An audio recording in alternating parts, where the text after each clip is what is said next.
welcome back to Riding the Pine. This is a review of Game 36 of the 2020-21 Chicago Blackhawks season. Tonight, Chicago Blackhawks fell to the Nashville Predators once again tonight by a score of 3-2. But before we get to the review, if you could do me a really big favor and hit that like button down below, helps us out a lot. Gets us in the algorithm with YouTube. Will help drive traffic to our channel for those searching in the YouTube search box, as well as subscribe to the channel if you haven't done so as already. And then also hit that notifications bell. That way we have to come looking for you. You don't have to come looking for us. You will know exactly when we upload all of our content. Also, if you so choose to leave a comment down below, let us know what you thought about the game tonight. If you agree or disagree with anything myself or Joe says, let us know. If you want to comment about the trade deadline that's upcoming, let us know what your thoughts are there. And also just anything that might pertain to this Blackhawks season. So, with that, I will throw it over to Joe. And Joe, um, it's been kind of a same story here the last few games.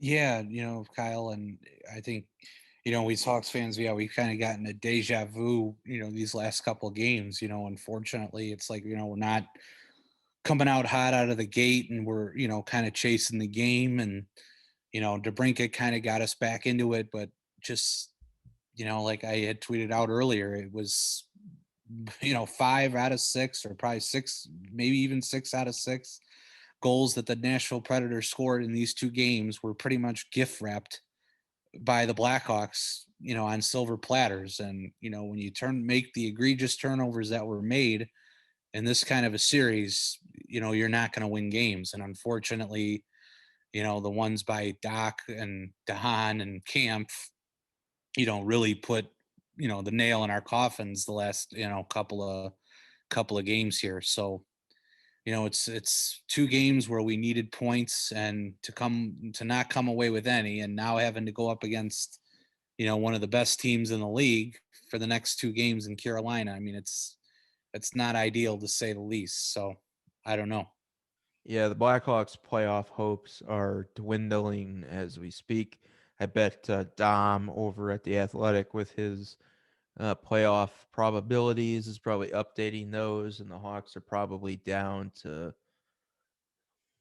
38% maybe to make the playoffs at this point. And the reason that I say that is if you go and you look at their schedule, they still have 5 games out of their remaining 20. With Carolina, they've got 5 games, or excuse me, 4 games remaining with Nashville.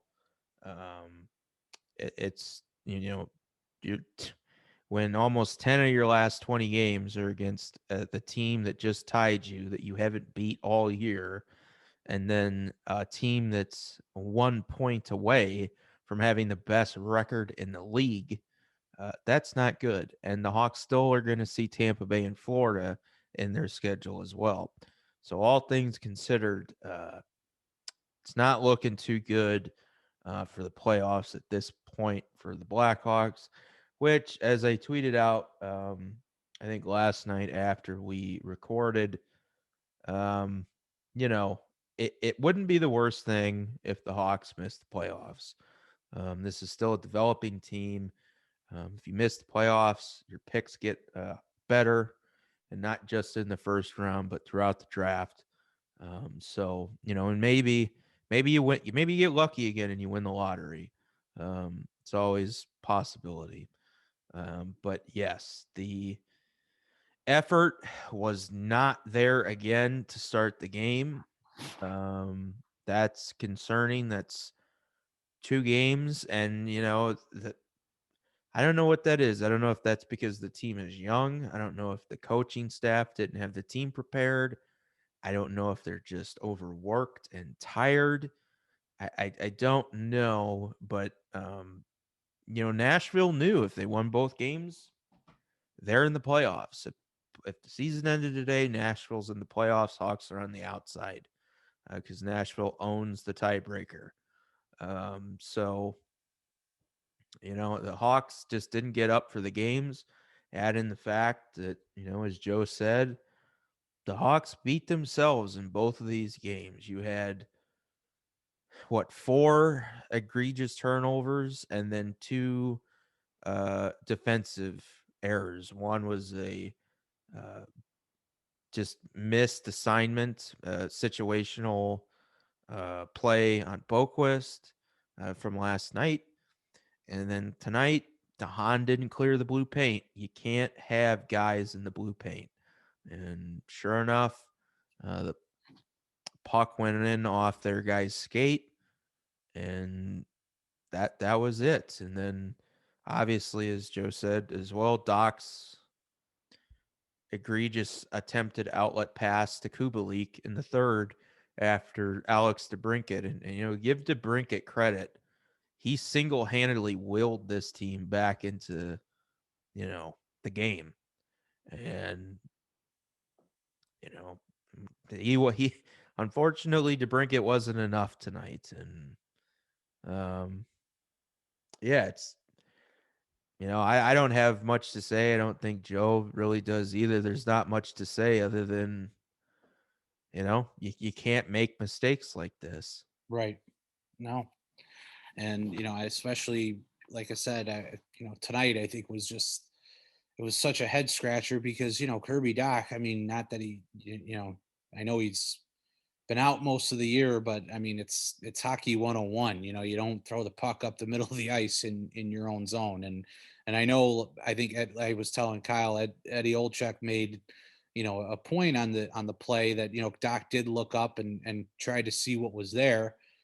But, if you're going to do that, you need to make sure 100%, either you're the player that you're looking to hit with a pass is where he's supposed to be, or B, that the pass is right on the money. And unfortunately, that pass by Dach was nowhere near the money, and turns it over, and next thing you know, the puck's in the back of our net. So Yeah, I and mean, I went back and looked at it, and I don't even think, even if they missed the pass, I still don't think it hits Kubalik because Kubalik was all the way on the other side of the ice, and he had to skate all the way over to try to connect with the pass because they were basically across from each other. Each one's on each side of the boards or one side of the boards, and Dach is looking to outlet the pass, and Kubalik starts to move towards center ice, and that's what Kubalik does. For those of you, I know I've had some people suggest that they haven't noticed Kubalik's defensive issues. So that's a puck that's in your own end, and Kubalik's in the neutral zone trying to get an outlet pass. I mean, that's not, the goal on that isn't on him. It's on Dach for the errant pass and the situation of, just not throwing the puck out there. But also, Kubalik can't be there. Like that's a problem. You're basically shorthanded at that point because he's completely out of the zone. So that should be something, and he does that routinely. So I hope they at least talk to him about that. But considering he continues to do it, I question whether they do. But yeah, and it's hard. Like it's really hard to blame Dach. I mean, it's a situational thing. It's his second game of the season. well, right. Um, And I don't want to be too hard on him in that retrospect, but yeah, I mean, just, well, and you could tell like they had the camera on him afterwards, and that he was just like, "Fuck." all right. I can't believe I just did that. Yeah. Yeah, I just fucked us basically. But So, um, yeah, I mean, and again, everything that they did, like they're the ones that just gave Nashville the game. I mean, you can't make stupid defensive plays like Boquist did the other night. You got to have the common sense to clear the crease. If haan clears the crease, that puck goes wide. Like if you don't have a guy there, and then what was even more hilarious is like on that play is Dach tries to slew foot him to take him down. And it's like, well, that's just going to make even a bigger mess because now he's going to be laying down in the crease. Right. Like, you got to push him out of there or somehow get him out of there. And I like, because they were, at first they thought it might have been kicked in. And it's like, no, it's Dahan's foot going up. It's like, yeah, he's trying to slew foot the guy down.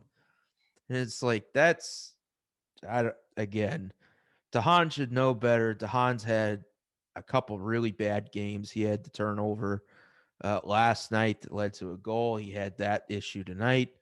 It is what it is. And, I've seen people say, like, why are we playing? And I've said it. Why are we playing Dahan? Why can't we scratch Dahan for a game to get Mitchell and the rookies in? It's not saying he has to ride the bench, but or sit in the stands, but I don't understand why we're not holding everybody accountable. It's the same thing with Boquist. Goes both, like, whether you're a rookie or a vet, if you're making stupid mistakes this late into the season, and I know it's a shortened season, but still we're like 40 games in almost. So this would be about the halfway mark of a normal season. So you should not be making these mistakes other than, if you're Dach, who's literally just started playing. Like, Right. these are, and like Joe said, this is hockey 101. Like Boquist, well, all of it's hockey 101, almost all of them. Like, you clear the crease if you're a defenseman. You don't want a guy standing your goalie's crease. In Boquist's point, you don't go behind your own net and leave the net wide open when your other defender, your defensive partner, is already behind the net. And in terms of Dach and Camp, you don't throw the puck out in front of the net in open ice in your own end. You don't do that. And Camp and Dach in, the last two games this weekend did just that. And sure enough, each one ended up in the back of the net. So yeah, and Joe said he thought Subban before we were starting to record played fine, and I agree with Joe. I mean, Subban was his usual self. Um, I didn't really think that he was excellent necessarily than any different than he usually is.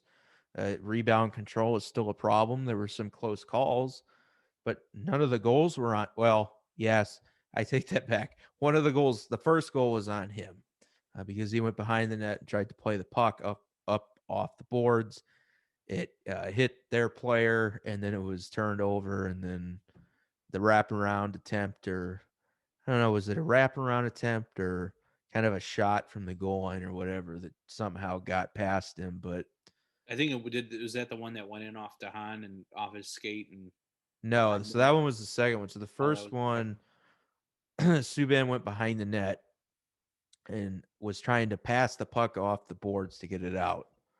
I don't know who was up the boards that he was trying to get the puck to, but their player was right on him and put himself up against the glass, blocked the pass up the boards, and then they had the puck behind the back of the net. They skated it around to the far end, and somehow it got from either the goal line, a goal line shot, or somehow it got behind Subban. I don't know if I think it hit something. I don't know if it was a Subban's skate or his stick or something. Somehow it got behind him. But that's because he turned the puck over behind the net, playing the puck. Um, so again, like every goal literally was either a turnover or a defensive lapse. Uh, just situational common sense, really, if you've played hockey before. So yeah, tough two games, and it's playoffs are looking like a slim chance right now, I think. Well, I know, Kyle and I were talking, and you know what, with 20 games left now, Kyle, what do we think the Hawks need to win to? How many of those would you say the Hawks need to win or get points in Oh, to be probably able to about qualify? 13 or 14, I think is what we said. Yeah, And I just don't. I mean, like I said, 9 of them are against Nashville, who you haven't beat in 4 tries yet, and then another 5 against Carolina, who again is 1 point off of having the best record in the NHL. And then you've got another 2 with Tampa, and another 2 with Florida. So that's 13 of your remaining 20 right there. So I don't see it. I don't. To make the playoffs at this point, they're going to have to sweep probably the 4 games with Nashville. They're going to have to win at least 1 game against Tampa and Florida out of those 4. I think they've got 2 with Detroit. They'll have to sweep those. So that would give them 7 wins? yeah, And then they'd have to take 3 out of 5 from Carolina? which That that's a tall order there. Yeah, I mean that gives you 10, and then you've got 2 with Dallas, I think, and 2 with Columbus. So you'd have to basically win those out too to even get to 14. And I don't see it. I don't know, because you're tied right now with Nashville. Thankfully, you've got the same amount of games played. Columbus is 3 points back, so they're a game and a shootout away or overtime away from tying you. And Dallas has still 4 games in hand. And I think if they win those 4, they would be tied with you. So yeah, it's just been an epic collapse. And I guess I should bring this up. I mentioned it to Joe. So Colleton said that this is just one of those moments of ebbs and flows throughout a season. I don't know what Colleton's on, or if he's just trying to talk himself out of how bad they've played lately, but they've won like 3 games out of their last 12 or 13 games. This is not good. So they had a 4-game losing streak until they beat Florida. And then they just now got swept by Nashville. So that's 6 losses out of your last 8 games. That doesn't count the disaster that was that 11-game road trip. So I don't know. I don't see it at this point. So, that brings us to the trade deadline, which is I think 17 days away now. 16 maybe, something like that.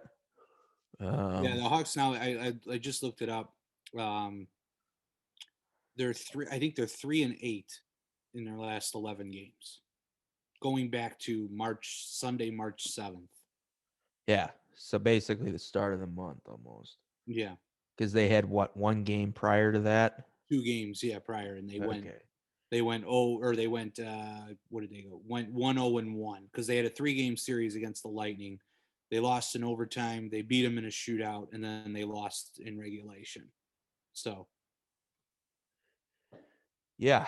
So that's tough. yeah, When you one only victory win against the 4. Stars, and then the 2 victories against the Panthers. So Yeah, when you only win 4 games in a month, uh not good. Especially considering the amount of games that you're playing because of the COVID shortened season. Um What do we have? We got what, one game left this month? Yeah, and that's Tuesday. Yeah, against Carolina. Yeah, and doubtful they win that one. So, I mean, they might, but have we beaten Carolina yet in regulation? In I, regulation, yeah, I think we beat them in a shootout, didn't we, or overtime? I'm going back. I'm looking at the schedule here. We did beat them 6-4 in regulation on Okay. the beginning of February. I think that was that. I think that was that was it. I think that was it. Okay, We so we lost did to 'em. beat them in. I guess, yeah, because I think they beat us in a shootout, right?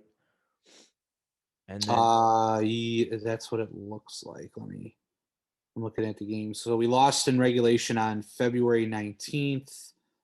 The Saturday game was postponed. We beat them on Thursday, the 4th of February, 6-4. The night prior, we lost to them in a shootout, or yeah, two that's nights prior, I'd say. okay. Yeah, And then after that, I think that was it. So we've only played them what four times, three. three times. Okay, yeah. Because the So one game was canceled. yeah, so Yeah, so not good. Uh Hopefully they at least have a better effort on Tuesday.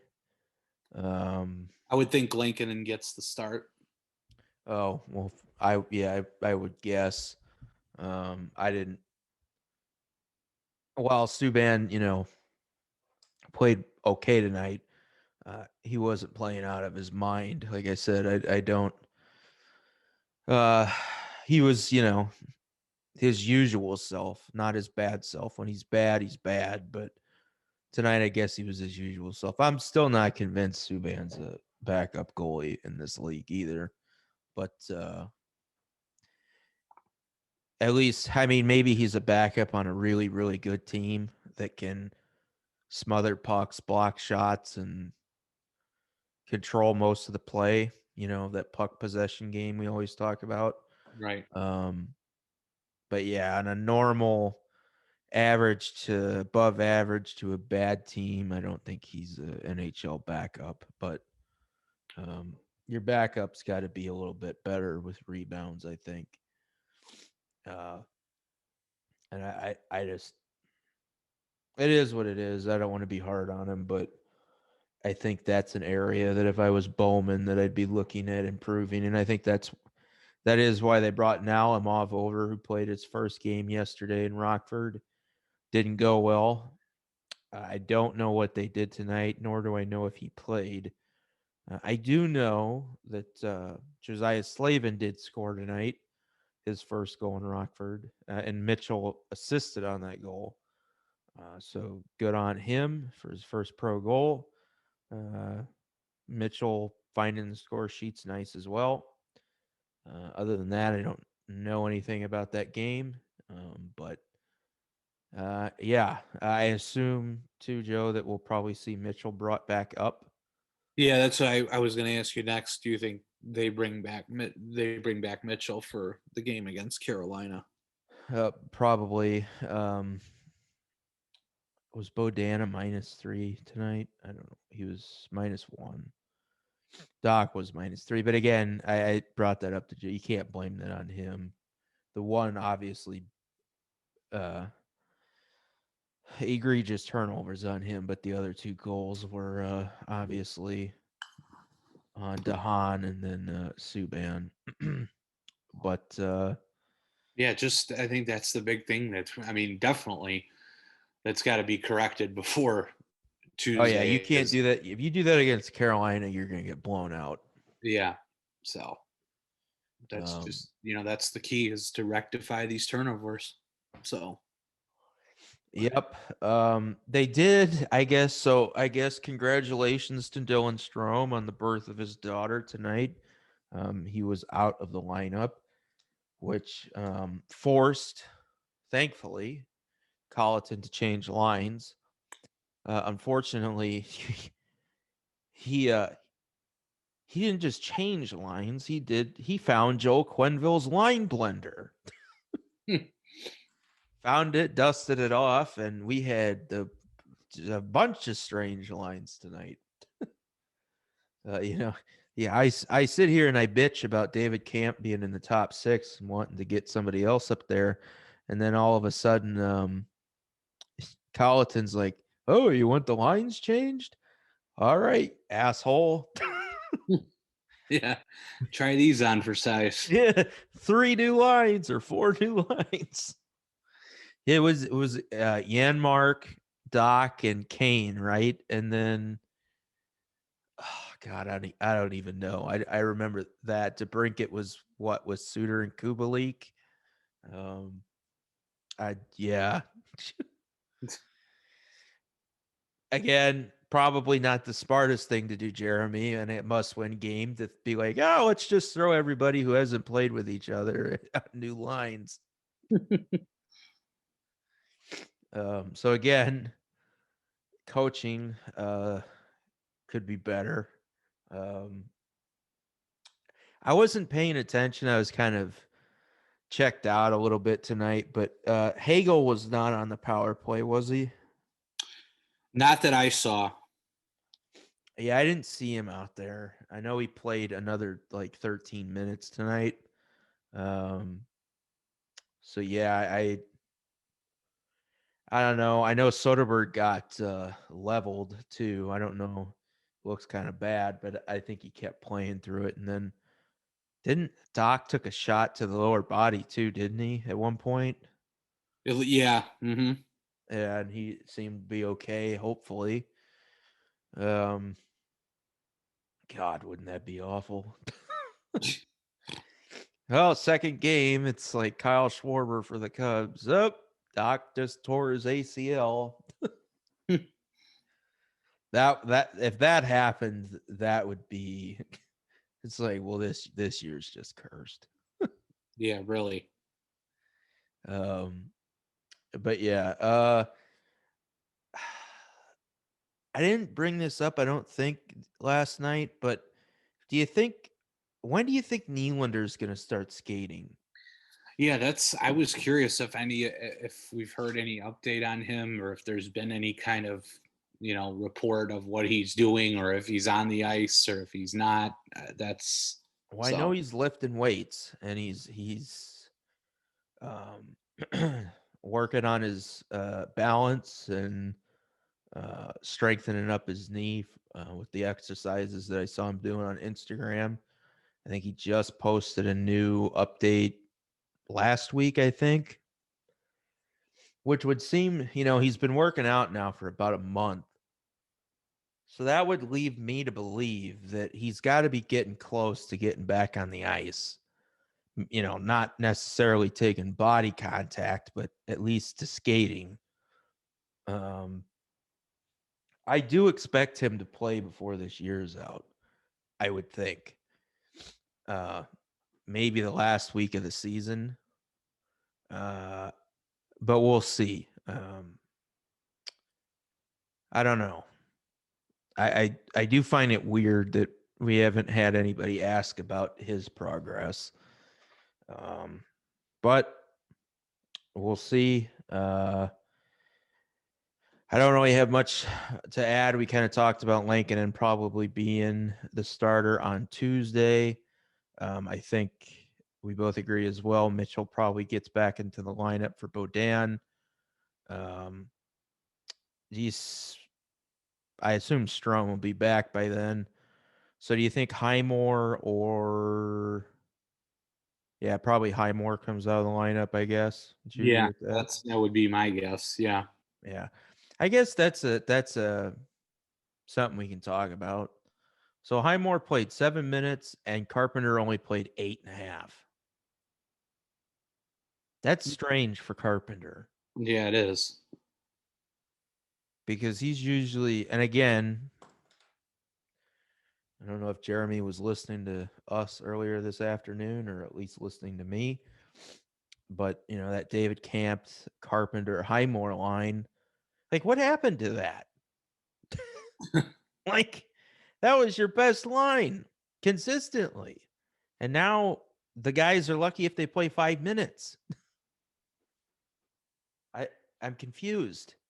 Yeah. Yeah, I don't know what was going on with that. Well, I guess to my chagrin or pleasure, David Camp got less ice time tonight, down to under 11 minutes. So he only played, I think, 12 minutes last night. Now he's down under 11 tonight, so he's definitely getting cut down, which is probably, I think, wise to some degree. Um, I again, I don't know if I would be playing Dach 21 minutes a game, and that's not because of his injury or because of anything other than the fact that he's just starting out, right? Like he's not Alex Ovechkin, he's not Patrick Kane, he's not one of these superstars has been around the bend before. He's played how many games did he play last year? 50. Yeah, something like that. Yeah. Yeah, he hasn't even played a full season in the show yet. So, like, I don't know why we're. It's the same thing with Boquist. Like, why are we in? Boquist had 22 minutes tonight, just under. Why are we playing them that much? I I, I don't understand. And so Kubalik was at 15 and a half again. That's about right. Debrincat played less, under just over 19. Yanmark's minutes went up a little bit. Hagel got about the same. Kane was about the same. Kurashev jumped to 14, so he got about 4 extra minutes tonight. That's surprising, and I don't really recall him doing all that much. Um, yeah, I don't know. With Strome being out of the lineup, you'd wonder where those minutes went, and I guess a lot of it went to Kurashev, from the looks of it, because Camp and Carpenter's minutes dropped. Anyway, just interesting things. Again, I don't like Colleton's ice time management of players. I realize Kane's your best player, but I don't think he should be playing 25 minutes a game. I'm okay with Keith doing it, but not Kane. I think you got to get more of your offense involved. Rhythm is a thing, and that might be part of the reason these guys are going cold turkey is they can't get into a rhythm. And then add into the fact that you got all new lines. I don't know what he was thinking with that. Now to come to think of it, like of I don't know. I guess he just saw the criticism is like, all right, get the blender out. Hopefully, it's got some magical dust still with it. Yeah, right. Obviously, it didn't. Maybe some old mustache hairs. Let's see here. Yeah, so the next game is coming up here against Carolina. Again, that's on Tuesday. I guess what do you want to see? Just I think a better start. Just focus on the first period, maybe. Oh yeah, no, definitely. I think we got to come out. You can't, like you said, especially against Carolina, you can't chase the game. That's the most important thing, and I think it's going to be even more important on Tuesday to get that first goal. And getting the momentum right out of the chute. You don't want to just kind of lag behind, and I really think it's going to be a lot more imperative going into the second period, leading 1 or 2 to nothing versus even having it be scoreless. I mean, you'll take scoreless, don't get me wrong, but the key is to get that first goal. So hopefully the Hawks can do that on Tuesday. Yeah, well, and I think is Mrazek back yet for them? Mm, Is it still Reimer? And I think it's still Reimer, but I mean, they may even throw their third string guy out there against us the way we're going, because they don't exactly need points. I mean, I guess they need points because they want to get the top spot, but uh can I not? Yeah, I guess this won't even tell me anyway, but yeah, well, it says James Reimer is expected to start. So okay, yeah. Then Mrazek is still, I guess, out. So yeah, I was just gonna say I think it'd be nice for them to kind of go off. The offense could go off because they need something. Like this offense is so anemic that it would be nice if they could get maybe even some bounces, some puck luck, and to try to change their luck and momentum right now, because they're not in a. This is a team that is not in a good place right now. I was gonna say it's been the last time they scored more than 3 goals was March 11th at Dallas. That was the last time they scored, and they scored 4.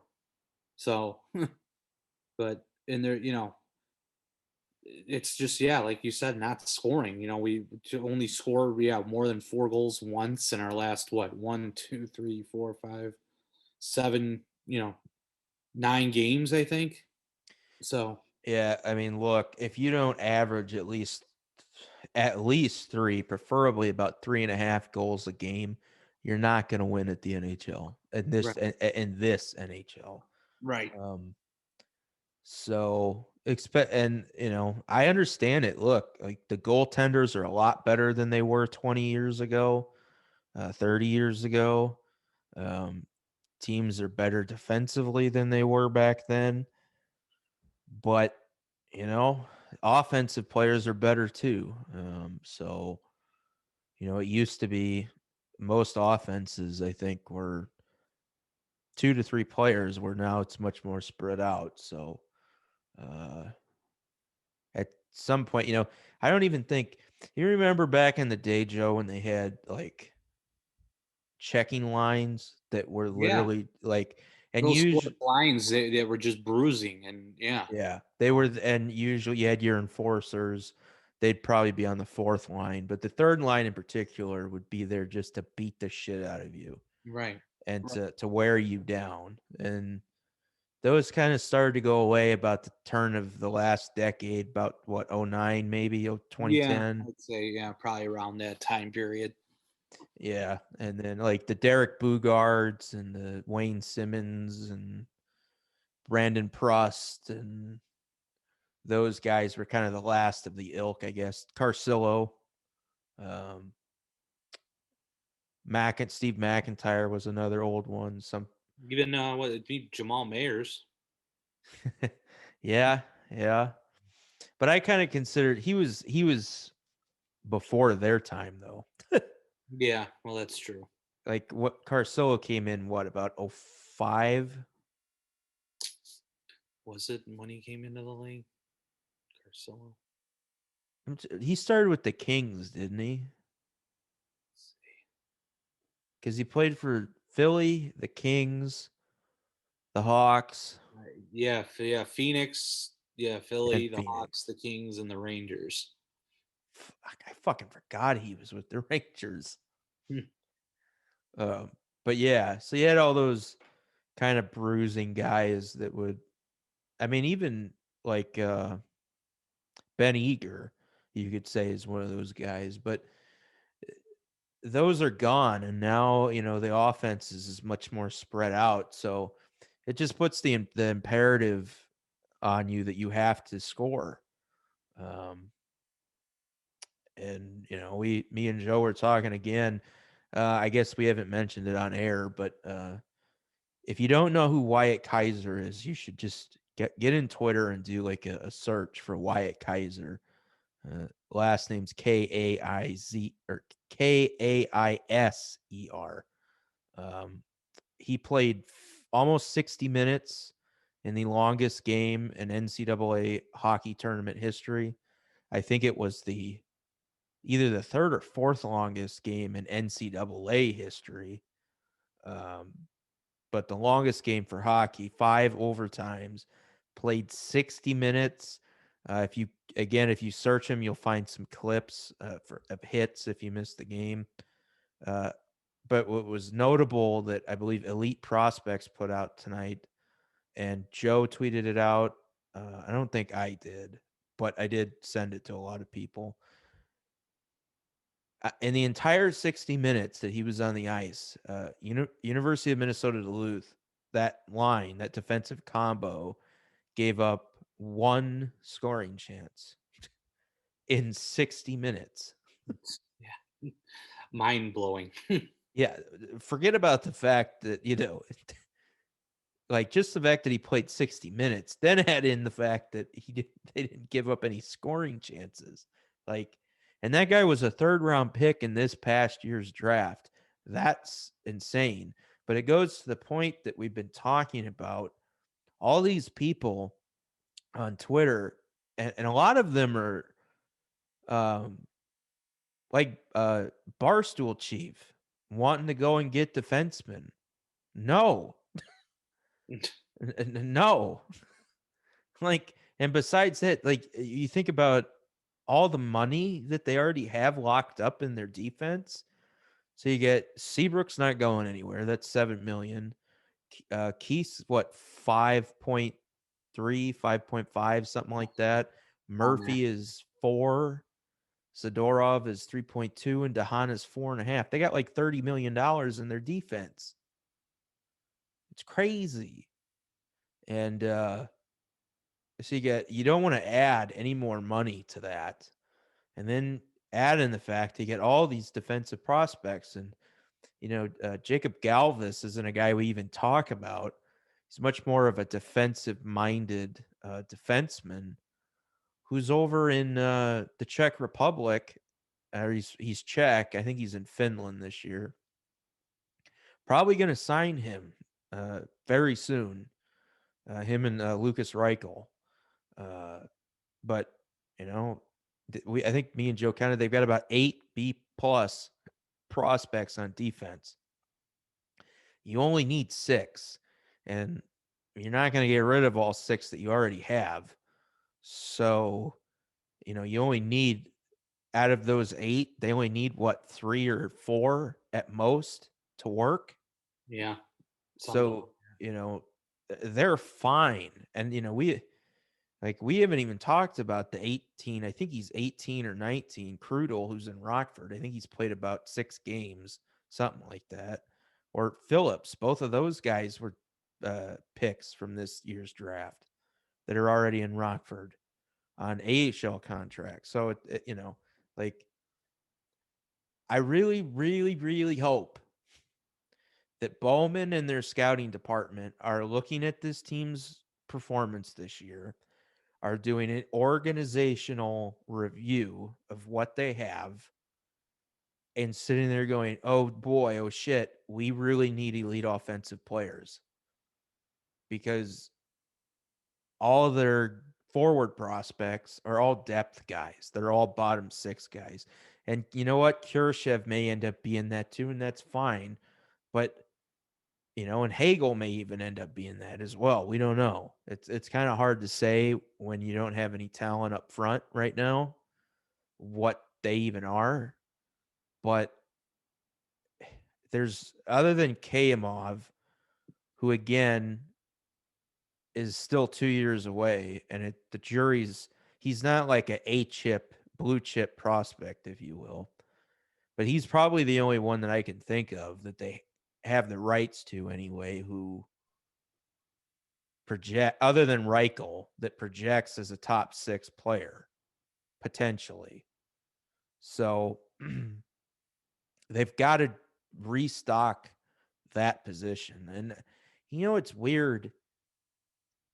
It's like, I don't even know if they've ever went after those type of players. Do you, Joe? Like, other than Teravainen, I can't think of anybody in recent memory, I guess, other than Dach, obviously, because of so high of a pick. But like a real offensive player. I can't, other than Teravainen, I can't really think of anybody. Yeah, no, me either. That's why I said, you hope in this draft, or you could find somebody that can, take that next step, or be a future, not to say offensive juggernaut, but at least somebody that down the road can, put the puck in the back of the net more often than not. Yeah, So well, I think that's it. So they need, well, and the other thing is they need size. They need to get bigger. So whoever they, uh, hopefully, if they've got somebody, they can get somebody who is, I think, again, there's so much unknown. It's hard for me to even sit here and comment on it because we don't know if Taves is coming back or not. If we assume Taves is coming back, then they need a big scoring winger. That's what they need. A top six scoring winger, an Alex Ovechkin type player, Malkin, um, somebody Kucherov, somebody that plays the wing that can put the puck in the net. They don't need any more centers. However, if Taves is done, that changes things. Now you need another center because you need two centers at your top six, two good centers. And I think we've established Strome is not that guy. Um, hell, we haven't even established that Dach is that guy. Dach may end up being a winger. We don't know. right, So, if Taves is done, that changes everything because then you've got to go get another center and a top winger, which again, I think I was telling Joe, if Taves is done, I think if you're Bowman, you've got to make even, well, maybe, I guess maybe your decisions become easier, right? I think, we were talking about Murphy. If Taves is not going to be around, you go and you move Murphy, I think. Murphy's got a year left on his deal after this season. He's going to be about 30 years old. With all of these defensive prospects, do you need to keep Murphy around past next season? No. No. And that frees up a lot of money. You're not going to give him that big of a raise, I hope. Um, so and they've got to open up spots. That's the other thing. Like Joe said, like where the hell are they going to play everybody? It's like, well, that's just it. right. Like, Dahan's likely gone, so that's a spot. But we've already got Bodan here, and we've got all these other kids. Kalinuk's only got in a game. Regula's coming. Vlasic's coming. Kaiser's coming. Galvis is coming. And that's why I said we talked a couple reviews ago about the prospects and about how they don't really have defensive minded prospects. Well, Kaiser's a little bit more defensive minded, and so is Galvis. So hopefully one of those two can turn into the new Jarmelson, because that's one thing they really don't have is Jarmelson. And maybe that's one reason they're hesitant to take Dach out of the lineup, because he does block shots, which nobody else does other than Murphy. And given Murphy's injury history, you probably don't want him doing that anyway. Then again, Dahan's got injury problems as well. So, yeah. But but yeah, no, I think the next game, that's kind of what we got to try to do, is we got to try to take the lead and get out of the box, and not commit these egregious turnovers. So um, hopefully we'll see that Tuesday night, and we see more of a purpose from this team, because obviously if they come out the way they did these last two games, it's not going to get any better. Well, So and they didn't score on the power play again for the second night in a row, and I think that shows how important their power play is. Because when we can't score 5-on-5, and then you don't have your power play, you're screwed. right, So if they do get power plays against the Hurricanes, they got to convert. Um, as Joe said as well, they need to stay out of the box against Carolina. Um, so yeah, that game is, again, that'll be game 37. It's on Tuesday, March 30th at 6:30 at the UC. So keep in mind at that start time. That's a little odd. I don't games usually at the UC are at 7. Try to accommodate more of an Eastern time zone. Probably, yeah. So, Yeah. Well, at that point, I think just wouldn't you just make it 6? right. But anyway, 6:30 for all of you out there wondering, like me, at some points, like, oh, you get caught off guard. Hmm. Um, but yeah, that'll wrap up this review. Again, the Hawks fell to the Nashville Predators by a score of 3-2. Alex Debrincat had, what was it, the 16th and 17th goals of the season. Continues to have a great bounce back campaign for him. Great to see. But again, story of this, well, the last month anyway. Egregious turnovers cost the Hawks, and they now find themselves tied with Nashville for the final playoff spot in the standings. But with that, everybody, we will see you Wednesday morning with our review of Tuesday night's matchup against Carolina. And until then, stay safe, stay healthy, and let's go Hawks. Thanks again, everybody. Appreciate the listens. And yeah, we will talk to you after the next game.